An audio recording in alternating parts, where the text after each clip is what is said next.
Hello बच्चों, कैसे हैं आप। आज हम एनसीईआरटी कक्षा 9 की हिंदी क्षितिज का काव्य खंड के दूसरा पाठ पढ़ेंगे। लल्लद। लल्लद जो है एक कश्मीरी कवयित्री है। उन्होंने वाक नामक चैप्टर लिखा है या पाठ लिखा हुआ है। वाक के नाम से चर्चित रचनाओं का हिंदी में अनुवाद किया है। लल्लद ने अपने साहित्य के माध्यम से वही जागरण और जीवन संदेश प्रस्तुत किया जो हिंदी प्रदेश की प्रसिद्ध कवयित्री मीरा ने किया। यही कारण है, इसीलिए जो है उन्हें कश्मीर की मीरा कहा जाता है। लल्लद ने बाह्य आडंबरों का विरोध किया और प्रेम को सबसे आगे रखा। अब हम यहाँ पर जो है लल्लद का थोड़ा सा जीवन परिचय देख लेते हैं।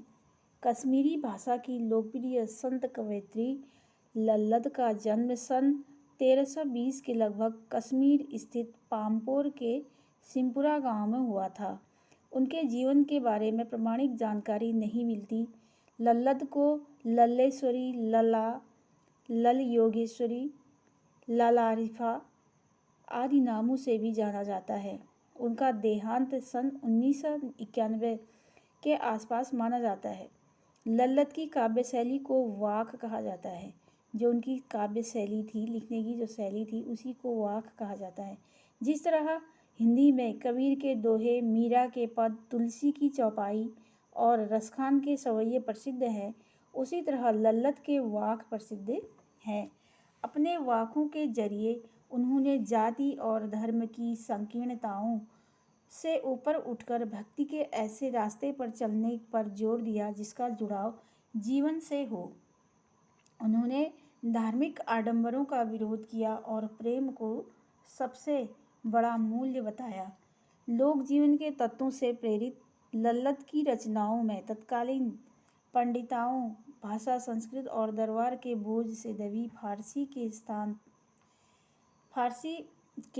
स्थान पर जनता की सरल भाषा का प्रयोग हुआ है। यही कारण है कि लल्लद की रचनाएं सैकड़ों सालों से कश्मीरी जनता की स्मृति और वाणी में आज भी जीवित है।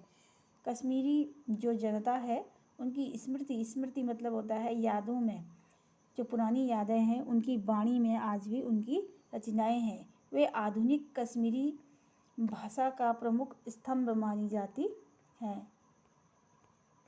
उन्होंने वाक में कुछ पद लिखे थे जो हम पढ़ेंगे यहाँ पर। देखिए, रस्सी कच्चे धागे की खींच रही मैं नाव, जाने कब सुन मेरी पुकार, करे देव भवसागर पार। पानी टपके कच्चे सकोरे, व्यर्थ प्रयास हो रहे मेरे, जी में उठती रह रह होंक, घर जाने की चाह है घेरे। यहाँ पर जो है कवयित्री ने बताया है कि उनका जो शरीर है, रस्सी कच्चे धागे की, उनका शरीर क्या कर रहा है, खींच रही मैं नाव जो है वह रस्सी को खींच रहा है। उनका शरीर एक कच्चे धागे के समान है जिसे वे अपने जीवन रूपी नाव से खींच रही है। उनका शरीर कैसा दिया है, बताया है यहाँ पर, एक कच्चे धागे के समान बताया है जिसको वह अपने शरीर से खींच रही है। वे कहती हैं कि न जाने कब ईश्वर जो है, जाने कब सुन मेरी पुकार, करे देव भवसागर पार।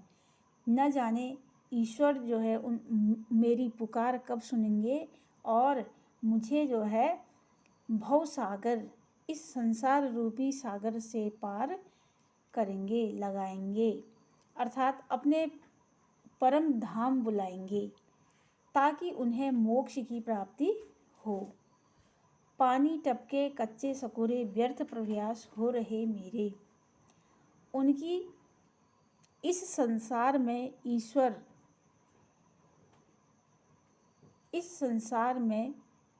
ईश्वर से दी गई आयु नष्ट हो रही है। इसलिए वे भगवान के पास जाने के लिए व्याकुल हो रही हैं। वे कहती हैं कि उनके सारे प्रयास जो है व्यर्थ हो रहे हैं। व्यर्थ प्रयास हो रहे मेरे भगवान के पास जाने के जो सारे प्रयास हैं वो नष्ट हो रहे हैं, व्यर्थ हो रहे हैं। जी मैं उठती रह हूँ, घर जाने की चाह है घेरे। वे कहती हैं कि उनके मन में बार बार वेदना उठती है कि कब उन्हें मोक्ष की प्राप्ति होगी। अर्थात उनका घर कहाँ बताया गया है, चार धाम जो परमात्मा रूपी प्रभु के पास उन्होंने अपना घर बताया है, जहाँ से उनको दोबारा जन्म ना लेना पड़े, उनको मोक्ष की प्राप्ति हो जाए। आगे देखते हैं, अगला पद है, खा खाकर कुछ पाएगा नहीं, न खाकर बनेगा अहंकारी। सम खा तभी होगा संभावी, खुलेगी साकल बंद द्वार की। इसमें कवयित्री बताती हैं कि संसार के भोग विलासों का सेवन करके कुछ नहीं मिलेगा। खा खाकर कुछ पाएगा नहीं मतलब संसार में जो भोग विलास, जो वासनाएं हैं, उनका सेवन करने से कुछ नहीं मिलेगा और हमारे अंदर घमंड आ जाएगा। न खाकर बनेगा अहंकारी, और भी जो है हमारे अंदर अहंकार आ जाएगा। वे सब करने से हमें ईश्वर की प्राप्ति नहीं होगी। सम खा तभी बनेगा संभावी, खुलेगी साकल बंद द्वार की। यह सब करने से, यह सांसारिक भोग विलास जो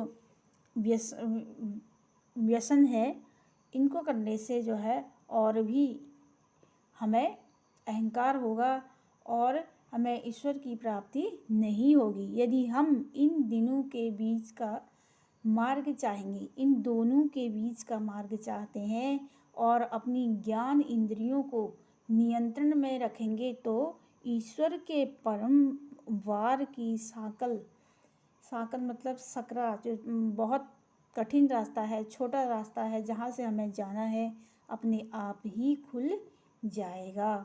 अर्थात हम उस परमात्मा के पास जा सकते हैं इस सांसारिक माया मोह को छोड़ करके। अगला हम इसमें देखते हैं कि आई सीधी राह से गई न सीधी राह, सुसुम सेतु पर खड़ी थी बीत गया दिन आह।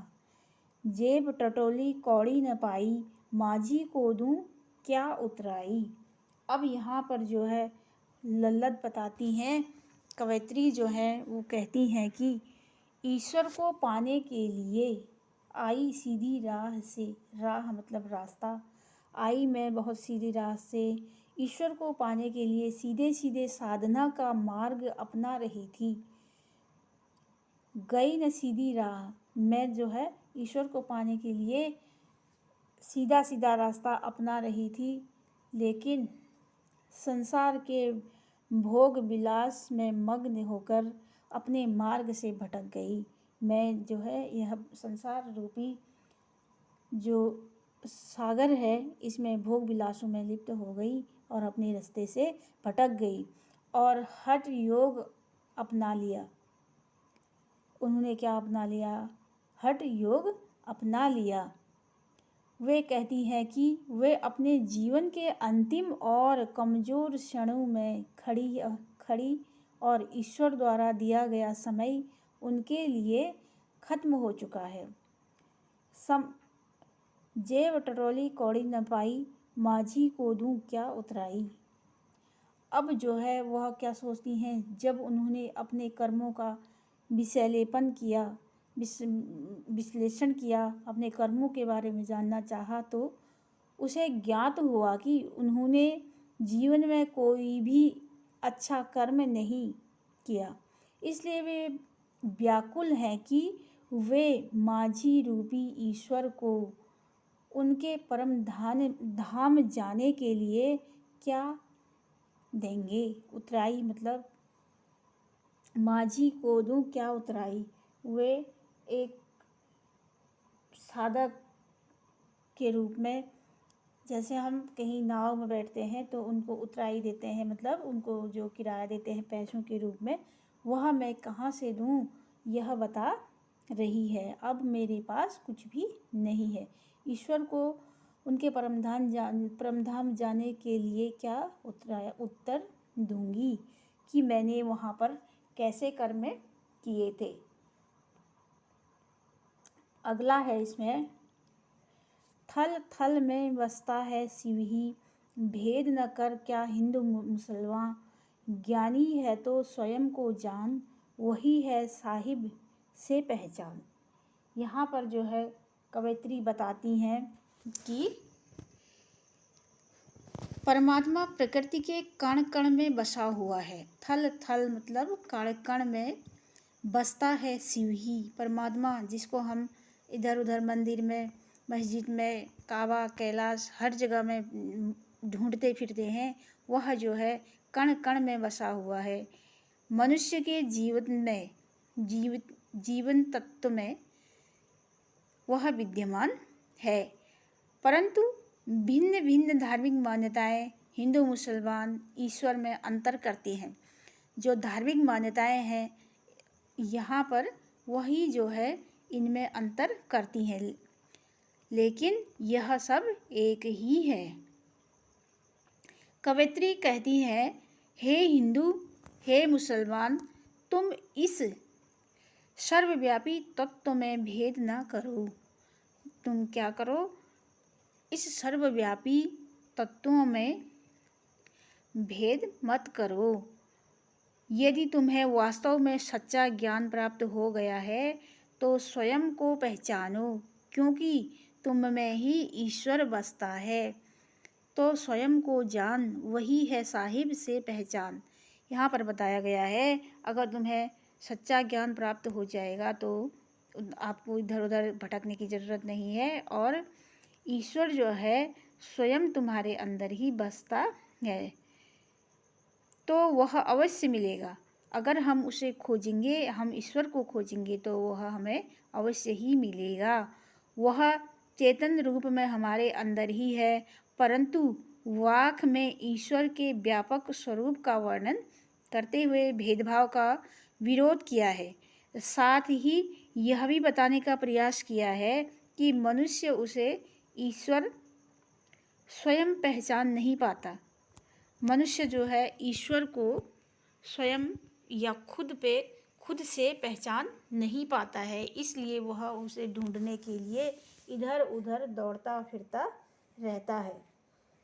तो आइए इस वीडियो में हम इन चीज़ों के बारे में जानकारी हासिल की हम लोगों ने, और आप लोगों को यह वीडियो कैसी लगी आप मुझे बताएं, और मेरे चैनल को लाइक करें, सब्सक्राइब करें, अपने दोस्तों के साथ ज़्यादा से ज़्यादा शेयर करें, और इस चैप्टर के प्रश्न उत्तर मैं आपको डिस्क्रिप्शन बॉक्स में डाल दूँगी, और आप लोग वहाँ से देखें और अपना कार्य पूरा करें।